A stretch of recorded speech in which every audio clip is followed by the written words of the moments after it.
Sì, sì, certamente, certamente. Yeah.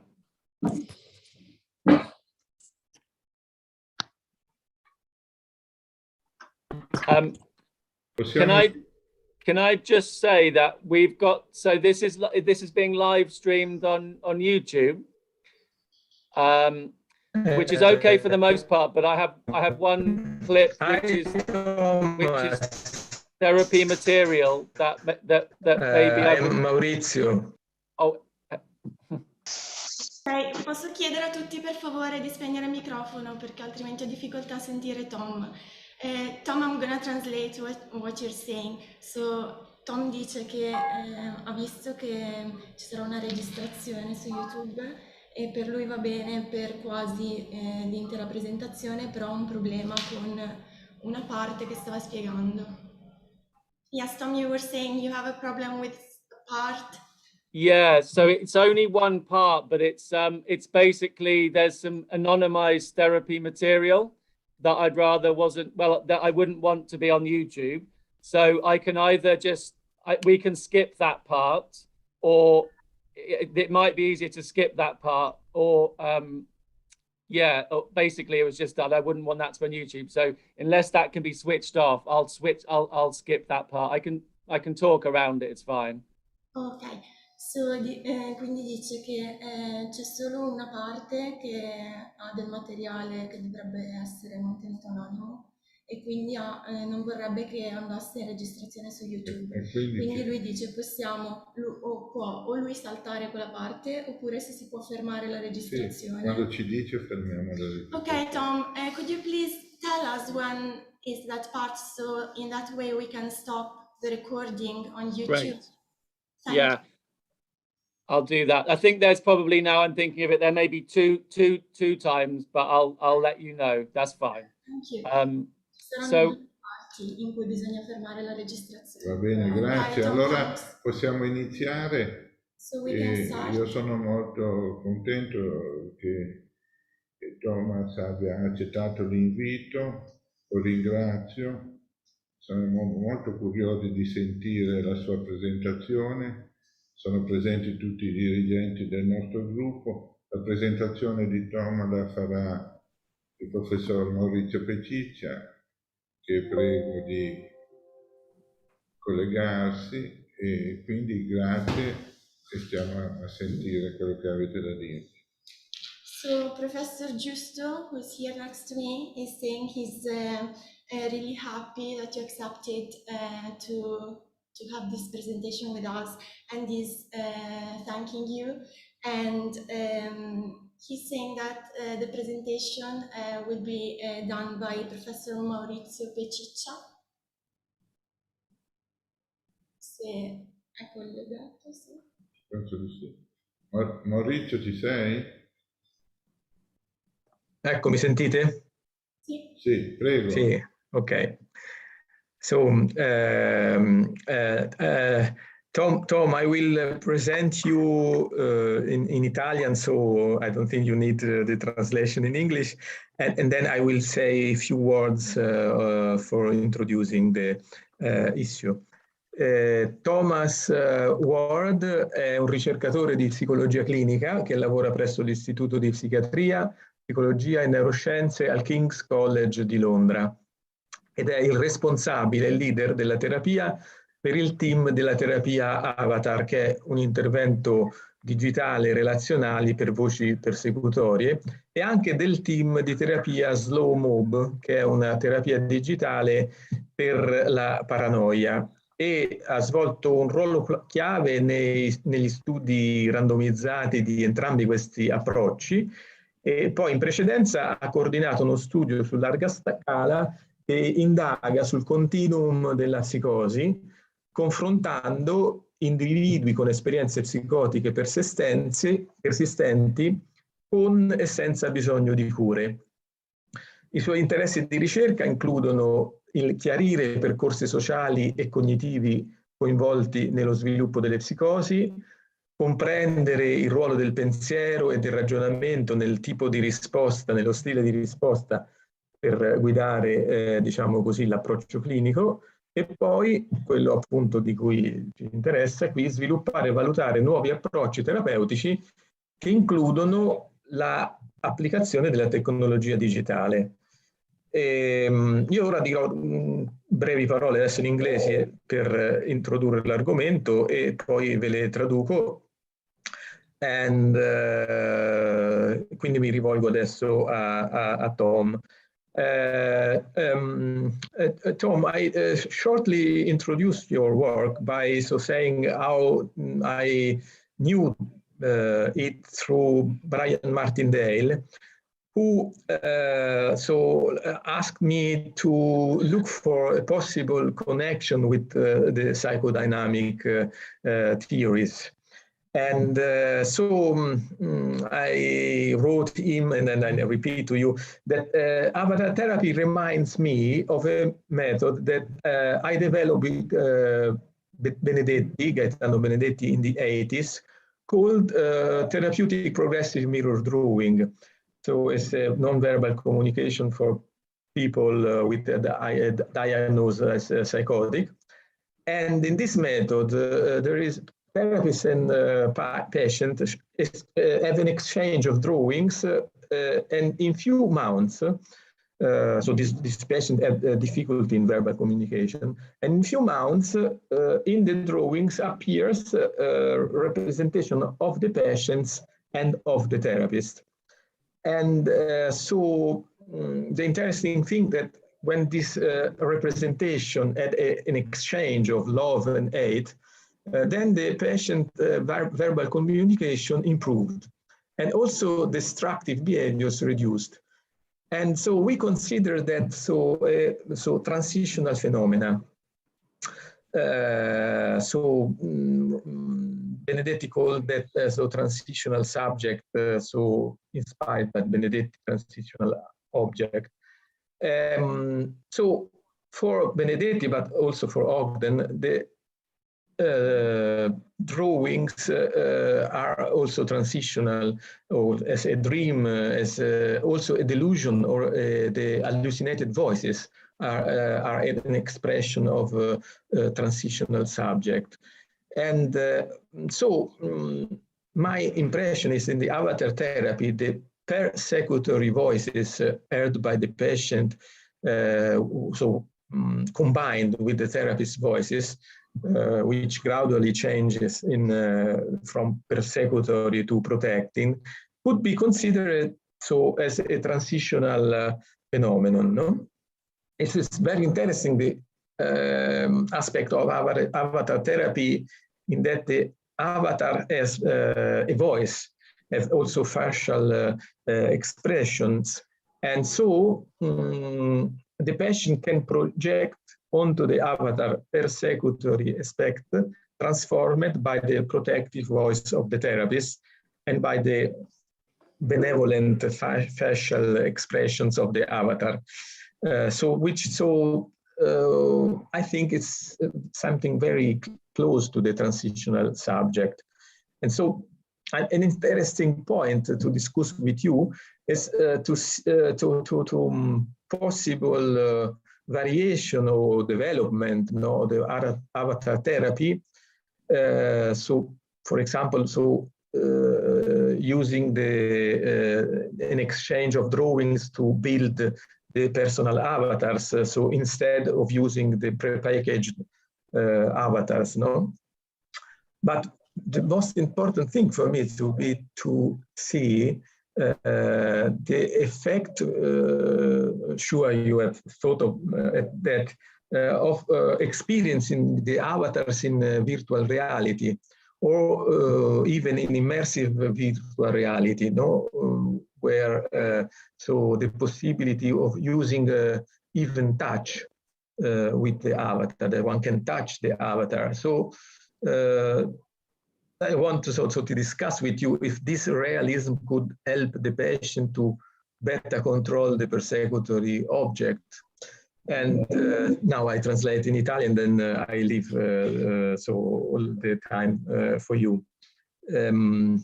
Allora, ho detto, e lo ripeto rapidamente, che come io ho conosciuto la terapia Avatar, cioè attraverso Brian Martindale, che mi ha appunto presentato questo lavoro interessantissimo di Julian Leff, e mi ha chiesto di pensare a un possibile rapporto con le terapie psicodinamiche, cioè una teoria psicodinamica. L'avatar therapy nasce in un contesto cognitivo-comportamentale e lui diceva ma ci sono degli agganci, delle connessioni, perché poi l'ISPS cerca questo, possibili ponti, no, tra i vari metodi. E a me è venuto in mente la somiglianza tra l'avatar therapy e il disegno speculare progressivo, perché nel disegno speculare progressivo, che noi usiamo con pazienti psicotici che hanno difficoltà alla comunicazione verbale, dopo pochi mesi, dopo poche sedute, in realtà si creano delle rappresentazioni grafiche del sé del paziente, del sé del terapeuta, e noi notammo con Benedetti che quando c'era uno scambio di emozioni molto intense tra i disegni, cioè quindi tra i rappresentanti grafici del paziente e del terapeuta, i pazienti miglioravano notevolmente la comunicazione verbale e si riducevano i comportamenti aggressivi. E lì noi con Benedetti ipotizzammo un po' sulla scia dell'oggetto transizionale di Winnicott, cioè che questi soggetti in realtà fossero dei soggetti di transizione, cioè avessero parti del paziente e parti del terapeuta. E qualcosa di simile, quindi a me sembra che ci sia nella terapia Avatar, cioè perché a un certo punto le voci persecutorie che i pazienti sentono usualmente sono combinate con la voce del terapeuta, che gradualmente cambia da persecutrice a protettiva. Quindi penso che possa essere considerato un fenomeno transizionale. Poi non abbiamo avuto modo di parlare con Julian Leff di questo argomento, cioè avevo già tutto il collegamento, ma poi Julian Leff è stato molto male, non ne abbiamo più parlato, poi è morto. Però è interessante vedere questo, soprattutto perché, a differenza dei disegni, la terapia avatar, questi avatar hanno le voci, è molto importante, oltre hanno anche delle espressioni facciali e quindi mi interessa moltissimo vedere come la pensa Thomas a proposito, cioè appunto se si possono considerare oggetti transizionali.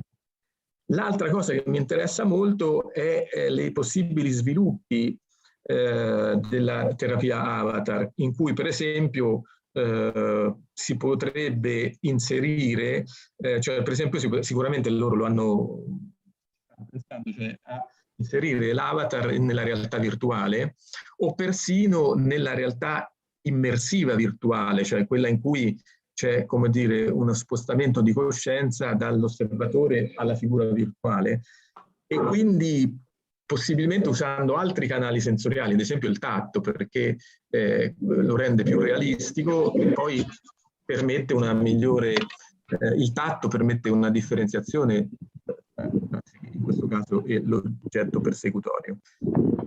Questa è la mia introduzione e sono così molto contento che Gianni abbia creato questa occasione per confrontarci con una terapia che è promettente ed interessante, e quindi siamo ad ascoltarla con grande interesse.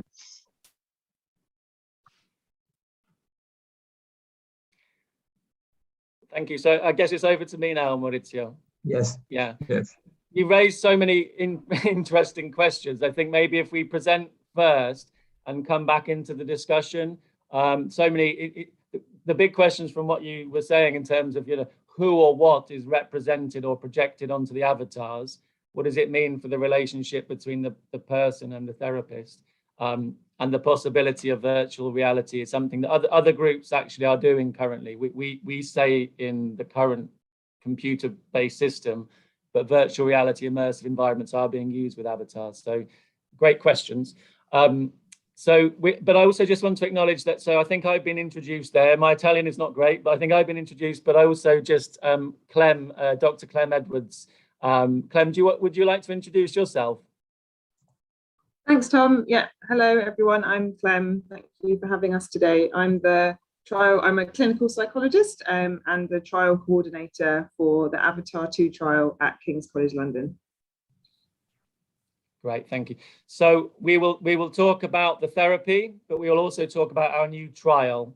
So there's sort of two parts of the talk.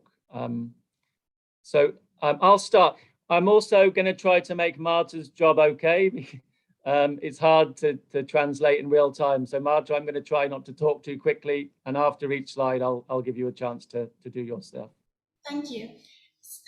Quindi traduco velocemente. Clem Edwards si è presentata, lei è una psicologa clinica ed è la coordinatrice dello studio sull'Avatar 2.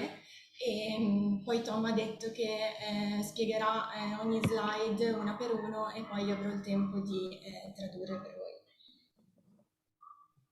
Hi guys. I've just had somebody who I see at the office coming in, and so I might need to just move. Clem, might you just start for me?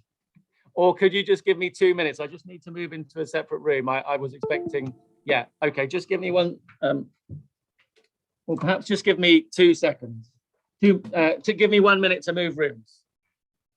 Yeah. I can start, Tom. Is that okay? Yeah. So this is a model from Bevan 2011 that we use to understand people's voice hearing experiences and kind of forms the basis for avatar therapy. As you can see, there are a few different parts to the voice hearing experience, and they're in each box on the screen. I guess firstly, as avatar shows, the realness of the experience. So the fact that the voice is a real other to the person. Although sometimes words like symptom are used, we think of it as another person, another relationship in that person's life.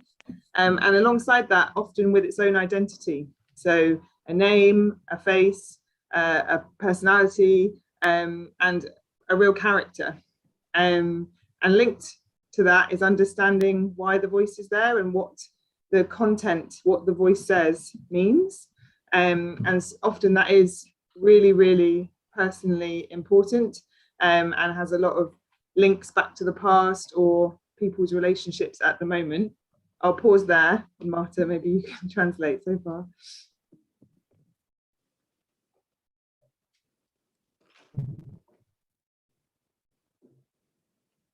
Oh, I think you're on mute. Sorry, ok. Quindi questa slide che vediamo è un modulo del 2011 che mostra parti differenti, quindi le caratteristiche essenziali. Al centro abbiamo il sentire le voci e tutte le caratteristiche intorno, quindi l'identità definita, il nome, la faccia, la personalità, il realismo dell'esperienza, il rapporto con le voci, abbiamo l'impatto emotivo che questo comporta e il contenuto che è personalmente significativo per il paziente. Thank you, Marta. And then Tom, are you? I'm back. Thanks, Clem. Thank you so much. The first time in months that my colleagues come into the office, and I just took it for granted that you wouldn't be there. Yeah, so just to say that avatar therapy is trying to connect with the actual experience of hearing a distressing voice, the reality of that experience for the person. And this is not a random signal in a kind of a computer. This is real communicative experience, and as Clem has described. So just bear with me. So what we're trying to do, and Julian Leff had, the innovator of avatar therapy, the question is, how do you bring the experience of hearing a voice into therapy when by definition it's not shared by other people? It's an experience that only that person has. How do you bring that experience into therapy? And Julian had the great idea that we could use computer technology. So avatars in avatar therapy, an avatar is a representation, a computer representation of the voice that the person hears, and that there's two parts to it. So there's how the voice sounds, and then how the person imagines that voice to look, and bringing back to Maurizio's comments around people creating artistically a representation of their experience. And by using these avatars, we're trying to bring the emotion and the meaning of the experience into the dialogue, into the therapy. So I'll pause there for Marta. Yeah. Quindi c'è un tentativo di connettere le esperienze delle persone, l'esperienza è molto personale nel sentire le voci. L'avatar è una rappresentazione delle voci che il paziente sente, quindi come il paziente sente la voce, come immagina anche la voce, e quindi viene di conseguenza creata una rappresentazione artistica appunto delle voci che vengono udite dal paziente. Thank you, Marta. So just to give you guys a sense of the technology, we have a video from our collaborator, Professor Mark Huckfield, who has created the Avatar software system. And it's him, you'll see, it's him talking about it and talking about avatars. We've added English subtitles in case people read more English than kind of hearing. So we're going to play a short clip. This is Mark Huckfield describing the Avatar system. Quindi adesso sentiremo il professor Mark Huckfield che ha creato l'Avatar System. Vedremo un breve video, ci saranno anche i sottotitoli in inglese e poi magari posso fare un riassunto. Hello, my name is Mark Huckfield and I'm the designer and developer of the Avatar technology that the clinicians use to provide avatar therapy in practice.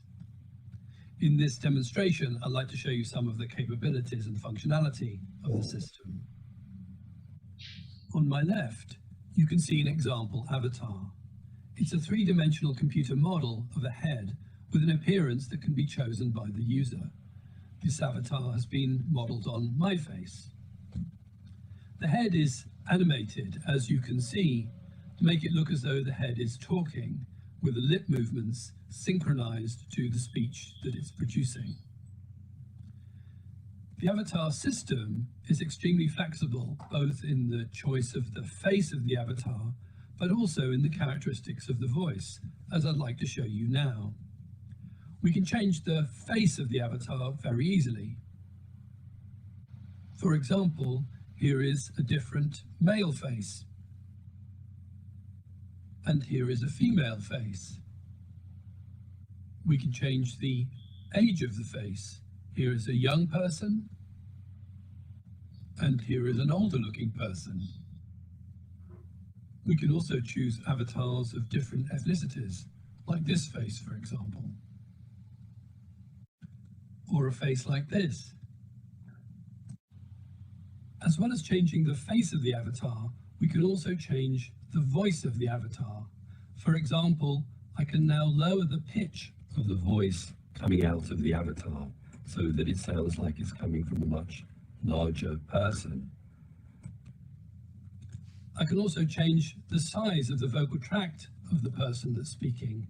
And so now the avatar sounds as if it's coming from a much smaller person.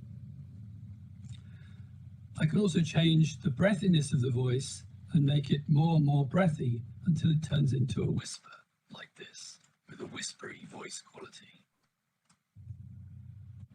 The avatar system runs on ordinary laptop computers that connect the therapist to the patient either locally within the clinic or remotely over the internet. The avatar system is registered with the Medicines and Healthcare Products Regulatory Agency as a medical device that can be used in clinical practice.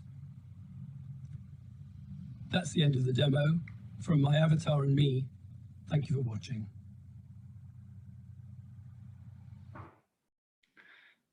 So Marta, I'm not sure if you want whether the pictures speak for themselves or whether you wanted to explain that, but it's up to you. And perhaps the pictures spoke for themselves there. I just say a couple of words, I explain a bit. Quindi, come avete visto dal video, il professore ci ha dimostrato la funzionalità del sistema dell'avatar. Quindi l'avatar è una rappresentazione in 3D. Viene modellata la faccia dell'avatar, labbra sono sincronizzate con la voce e la faccia può essere cambiata. Abbiamo visto che si può cambiare il sesso maschile e femminile, anche l'età e l'etnia. Inoltre anche la voce stessa può variare in base all'età dell'avatar, e il sistema può essere usato anche nella pratica clinica. Thank you. So we will describe a little bit the two versions of the therapy that we're trialing. But just in an overall sense, what happens in an avatar therapy session, we can think of it in 3 stages. The first stage that the person who hears the voice and the therapist is talking together about the week, how things have been, how the voice has been, and planning and preparing for what the person wants to say to their voice, to the avatar. Then the avatar dialogue is the kind of the catalyst, the main active part of the session, but sometimes quite short, typically 10 minutes, or well, early sessions typically 5 to 10 minutes, and over time this can increase, but it's usually 10 to 15 minutes of dialogue, direct dialogue. Then afterwards there's a debrief at the end. The person reflects on what has felt powerful to say, what has felt good to say, and the person will be given a recording of their dialogue. So the hope is that people will be able to feel a sense of power and control in the dialogue that they can also listen back to and connect with in the week. And the guiding principles here of the therapy are for people to feel increased sense of power and control and confidence in relationship to their voice. And we hope that this generalizes to other relationships and broader life more generally. But power, control, and confidence are some of our key targets. Quindi qui vediamo le 3 diverse fasi della sessione di avatar terapia. La prima è la discussione con il terapista, quindi si prepara che cosa dire alla voce, quindi all'avatar. Poi abbiamo il dialogo con l'avatar che dura circa 10-15 minuti e infine il debrief, quindi la fase di discussione finale. E al paziente viene anche data una registrazione MP3 da portare a casa. I principi guida della terapia sono che il paziente senta un maggiore potere, controllo e sicurezza. Thank you. So in the first trial that I was involved in with Professor Tom Craig and others, the average duration of people's voices was about 20 years. So people that had heard voices for a very long time. And therefore it was very surprising when for some people, after a couple, maybe 1 or 2 sessions, people started to report some changes in their daily voices. And it was very surprising for us. And what we found in that first trial is that for a portion of people, they seemed to be getting some very good benefit from early sessions where the idea was having the avatar as a good representation of the persecutory voice, and almost like an exposure to a fearful situation that the person faces, and they take confidence from it. So what we're doing in this new trial is testing 2 versions of therapy. One is quite simple and straightforward, where we're really focusing on this kind of exposure and standing up to the avatar, really trying to change that relationship towards the person feeling more powerful. So yeah, the focus being assertiveness and building confidence. And the good thing about this avatar brief intervention is that the therapy is not always easy to deliver, but this has been designed to be implementable and can be trained more easily than other versions. So over to you, Marta, on the avatar brief, 6 sessions.